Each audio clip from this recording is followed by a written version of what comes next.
بسم اللہ الرحمن الرحیم الحمد للہ الصلاۃ والسلام علی رسول اللہ اما بعد انتم اشد خلقا ام السماء بناها.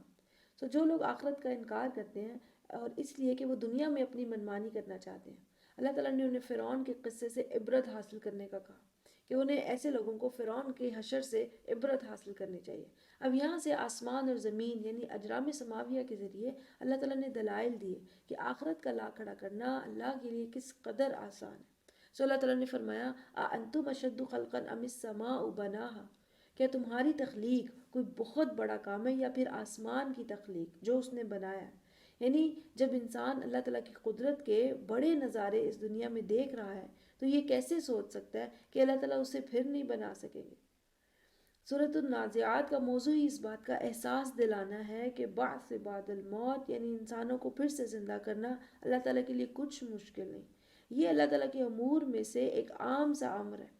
یہی موضوع سورۃ غافر میں بھی آیا ہے۔ اللہ تعالیٰ نے فرمایا لا خلق السماوات والارض اکبر من خلق الناس، یقیناً آسمان اور زمین کی تخلیق زیادہ بڑا کام ہے انسانوں کو بنانے سے، وہ بھی دوبارہ بنانے سے۔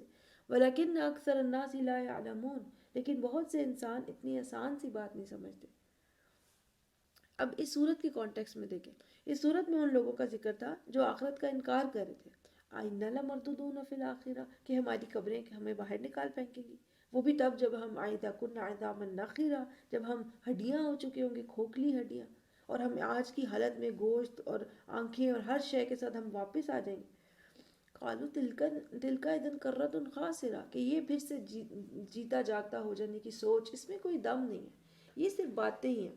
اللہ تعالیٰ نے فرمایا انتم اشد خلقا، کیا تمہاری تخلیق کوئی بہت بڑا کام ہے؟ انہی لوگوں کو اللہ تعالیٰ نے مخاطب کر کے فرمایا کیا تم تخلیق میں زیادہ شدید ہو یا آسمان؟ اور اشدو کہتے ہیں اسم تفضیل ہے، اسم تفضیل ہوتا ہے کمپیریزن کے لیے، کہ کمپیریٹیولی کمپیریزن میں کیا تم تخلیق میں کوئی بہت مشکل چیز ہو یا پھر آسمان؟ تم دیکھتے ہو کہ اللہ نے آسمان بنایا، اور نہ صرف اس نے آسمان بنایا بلکہ رفع سمکہا، اسے رفت بھی دی، یعنی رفع کہتے ہیں بلندی کو، چھوٹا سا آسمانی نے اسے بہت بلندی دی، اور سما کا بھی بلندی کو ہی کہتے ہیں اصل میں، یا پھر کہتے ہیں سعیدہ چڑھائی کو، چڑھائی بھی بلندی ہوتی ہے اصل میں۔ سو رفع اور سما کا آپس میں سینونیمز ہے، مترادف ہے، جیسے پریٹی اور انگلش کا پریٹی اور بیوٹیفل کا انگلش میں ایک ہی میننگ ہوتا ہے، اسی طرح سے رفع اور سما کا بھی ایک ہی میننگ ہے۔ تو اس کا مطلب ہے کہ اس کی آسمان کی بلندی کو بہت ہی بلند کر دیا، بہت پھیلا دیا، آسمان کو بہت وسعتیں دی، تاکہ انسان کو اللہ تعالیٰ کی قدرت سمجھ میں آ سکے۔ پھر ہم کسی بلڈنگ کو اگر بہت اونچا کرتے ہیں تو اس کی چھت کے گرنے کا ڈر ہوتا ہے، اس کو بیلنس کرنے کے لیے آپ کو بہت محنت کرنی پڑتی ہے، بہت سے فزیکل لاز لگانے پڑتے ہیں۔ اللہ تعالیٰ نے فرمایا کہ اس کی آسمان کو بہت وسعت دی، فسواہا، اور اسے بیلنس بھی کیا۔ Millions and millions of stars اس میں تیر رہے ہیں، اس میں سوئم کر رہے ہیں۔ ایسا نہیں ہے کہ سورج آج تمہارے بالکل قریب ہو اور کل جو ہے سورج بہت دور کے زمین ٹھنڈ سے ہی جم جائے۔ اللہ تعالیٰ نے سورہ ملک میں فرمایا ہل تری من فطور، کیا تمہیں اس آسمان میں کوئی گیپ، کوئی کریک نظر آتا ہے؟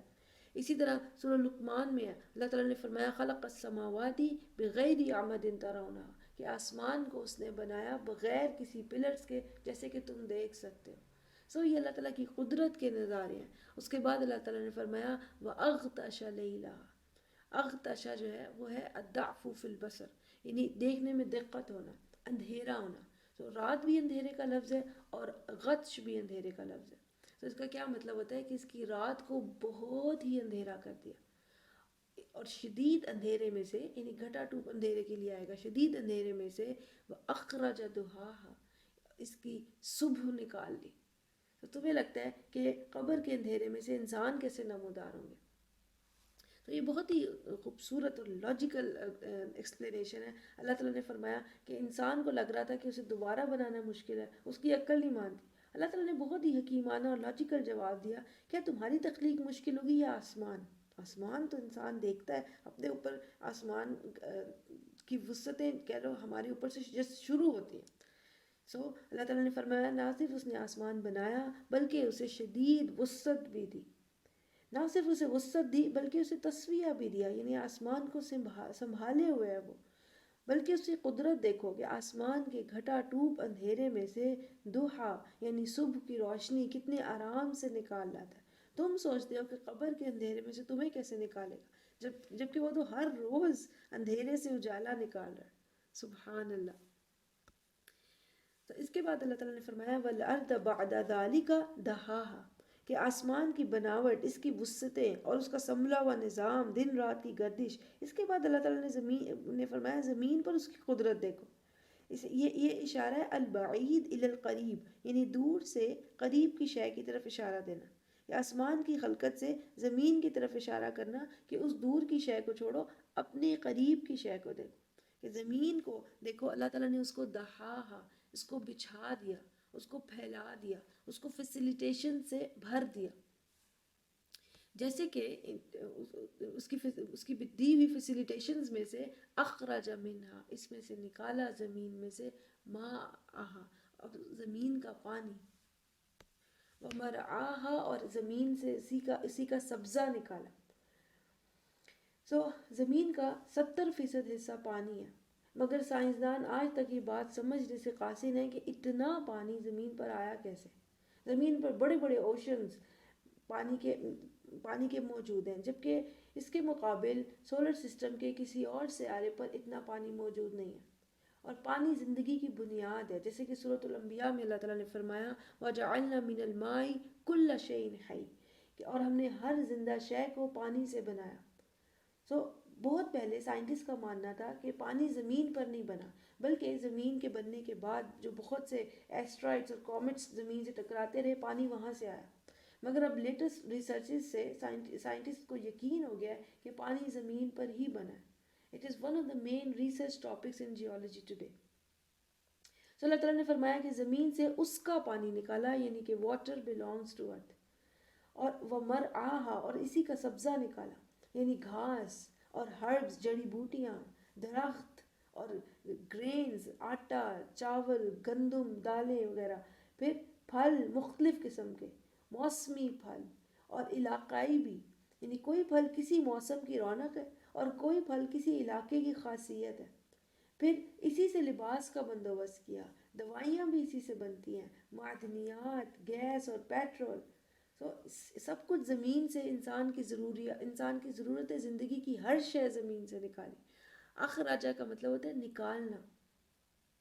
جیسے انسان کی کھانے پینے کی اور پہننے کی، ادویات کی ضرورت، معدنیات کی ضرورتوں کو زمین سے نکالا. کیا انسان کو نہیں نکال سکے گا؟ جہاں بھی بعث بعد الموت، یعنی مرنے کے بعد پھر سے زندہ ہونے کی بات ہو، وہاں اخراج کا لفظ یہی معنی دیتا ہے کہ جب یہ سب کچھ نکال لیا تو کیا تمہیں نہیں نکال سکے گا. اس کے بعد اللہ تعالیٰ نے فرمایا وَالْجِبَالَ أَرْسَاهَا، اور پہاڑوں کو اس نے زمین میں لنگر انداز کیا. لنگر اینکر کو کہتے ہیں، جو بڑی بڑی شپس کو سمندر میں روکنے کے لیے ڈالے جاتے ہیں تاکہ وہ پانی کے ساتھ بہتی ہوئی کہیں دور نہ نکل جائیں. اگر پہاڑ زمین میں دھسے نہ ہو تو یہ زمین ہر وقت ہلتی رہے. جیسے کہ سورہ نحل میں اللہ تعالیٰ نے فرمایا وَأَلْقَى فِي الْأَرْضِ رَوَاسِيَ أَن تَمِيدَ بِكُمْ، کہ اس نے زمین میں لنگر ڈال دیے تاکہ تمہیں لے کر ہلتی نہ رہے. اس کے بعد اللہ تعالیٰ نے فرمایا مَتَاعًا لَكُمْ وَلِأَنْعَامِكُمْ، تمہارے لیے اور تمہارے مویشیوں کے لیے خوراک کا بندوبست کیا. اس طرح سے تمہارے لیے، تمہارے مویشیوں کے لیے استعمال کی ہر شے یہاں موجود ہے. اس طرح مویشیوں سے ملنے والی ہر شے بھی شامل ہوگی اللہ تعالیٰ کی دی ہوئی نعمتوں میں، جیسے دودھ، گوشت، چمڑا وغیرہ. تو متاع ایسی چیز کو کہتے ہیں جس سے آپ ایک خاص وقت تک اپنی ضرورت پوری کر سکیں. جیسے سوئی، پیچکس، چھری، یہ سب ضروریات زندگی پوری کرنے کی اشیاء ہیں. انسان ان سے محبت نہیں کرتا، ان کو استعمال کرتا ہے اور پھر رکھ دیتا ہے. اللہ تعالیٰ نے فرمایا یہ تمام اشیاء جو ہیں انسان کے لیے استعمال کی ہیں، اور استعمال کی چیز جو ہوتی ہے وہ ایک خاص مدت تک ہوتی ہے. آپ اپنی ضرورت کے بعد اس کو چھوڑ دیتے ہیں، اس سے زیادہ اس کی اہمیت نہیں ہوتی. اسی لیے اگلی آیت میں اللہ تعالیٰ نے فرمایا فَإِذَا جَاءَتِ الطَّامَّةُ الْكُبْرَى، جب انسان کی ضرورت پوری ہو جائے گی اور اس کے بعد کہہ لو کہ فَإِذَا جَاءَتِ الطَّامَّةُ الْكُبْرَى، جب بہت بڑی قیامت موجود ہوگی. تامہ کہتے ہیں ویسے ڈیزاسٹر کو، کیٹاسٹرف، جب بہت بڑا ڈیزاسٹر آ پہنچے گا، یعنی کہ قیامت کو کہا جا رہا ہے، ہر شے خود بخود ختم ہو جائے گی۔ بارک اللہ لی ولکم، السلام علیکم ورحمۃ اللہ وبرکاتہ۔